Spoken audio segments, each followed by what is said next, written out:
So ఈ trailer చూసిన తర్వాత పవన్ గారు ఏమన్నారు? ఆయన త్రివిక్రమ్ గారు, పవన్ గారు ఇద్దరు చూశారు కదా? కాదు, ముందు త్రివిక్రమ్ గారు రాలేదు యాక్చువల్గా. హ్మ్. కళ్యాణ్ గారు ఆయన కూడా ఎక్స్పెక్ట్ చేయలేదు. ఓకే.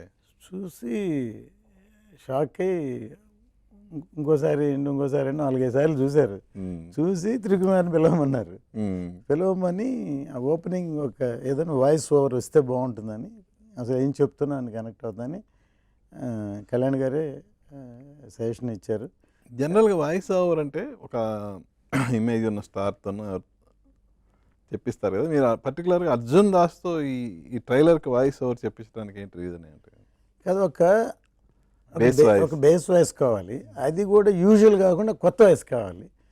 అందులో అర్జున్ దాస్ అయితే బాగుంది, త్రివిక్రమ్ గారు అన్నారు. తమాషా ఏంటంటే అర్జున్ దాస్ వచ్చి మా జ్యోతి అసిస్టెంట్ ఓకే. ఆక్సిజన్లో. నేను ఒక చిన్న వేషం వేశాడు. ఏ కుర్రాడు వెళ్ళి ఉన్నాడు అనుకున్నాను. ఆడు ఆర్టిస్ట్ అయిపోయాడు, హీరో కూడా చేశాడు. అర్జున్ బిజీ అయిపోయాడు. పెట్ట కొంచెం కోతగానం సామెత ఉంది కదా, మనిషి ఇలా ఉంటాడు, వాయిస్ అసలు మనం ఒకప్పుడు కొంగర జగ్గయ్య గారు వాయిస్ అని కంచుకంఠంలో ఆయన మించి ఉన్నాడు. అర్జున్ దాసు జగ్గయ్య గారిని ఎలా అనుకున్నా, కుర్రోడు అలా ఉంటాడు, వాయిస్ వింటే భగవంతుడు కొంతమందికి ఏదో ఇస్తారు కదా అటువంటి వాయిస్. అందుకని అది వాయిస్ చేసి చెప్పించాం. ఓకే.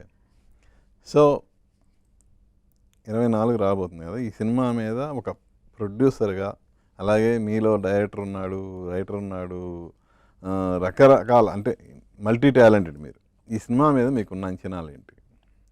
సో తప్పకుండా నా అంచనాలు అయితే ఫెస్టివల్లా ఉంటుంది రిలీజ్ రోజు. సినిమాని ట్రైలర్ ఎలా చూశారో అదొక ట్రైలరే కదా చూపించాం. ప్రతిదీ మాకు తెలుసు కదా సినిమాని, అసలు సినిమా ఇటువంటి పీరియడ్ ఫిల్మ్స్ అని ఎక్కువ లెంగ్త్లు ఉంటాయి జనరల్గా, ఎందుకంటే చాలా చెప్పాలి కాబట్టి. సో అంత లెవెల్లో సినిమా వెళ్ళిందే తెలియని లెవెల్లో ఉంటుంది సినిమా వెళ్ళింది. ఇవి చాలా జాగ్రత్తలు తీసుకున్నాం. ఇప్పుడు పీరియడ్ ఫిలిం కానీ డార్క్ షేడ్స్, ఈవెన్ సెట్లు కూడా డార్క్గా కొన్ని అలా ఉంటే అలా ఉండకూడదు, రిచ్గా. ఇప్పుడు కొంతమంది రాజులు మార్బుల్ ప్యాలెస్లో నివసించారు. సో ఆ లెవెల్ కళ్ళకి చూడటానికి గ్రాండియర్గా రిచ్గా అలాగ ఉండేటట్టు ఉండేది. నా ఉద్దేశం బయటకు వచ్చేటప్పుడు ఒక ఎండ్ క్లైమాక్స్ సీక్వెన్స్ ఒక హాలీవుడ్ ఫిల్మ్ చూసిన ఫీలింగ్తో బయటకు వస్తారు డెఫినెట్గా. ఇది అతిశయోక్తి కాదు, ఆ లెవెల్లో ఉంటుంది సినిమా, షూర్ షాట్గా. సో ఈవెన్ ట్రైలర్ కూడా 1 డేలో రికార్డ్ వ్యూస్ కదా. అవును, రీసెంట్ టైమ్స్లో ఏ హీరోకి లేని ఫీట్, అది రేర్ ఫీట్ అది. సో సినిమా కూడా ఆ రేంజ్లోనే ఉంటుంది.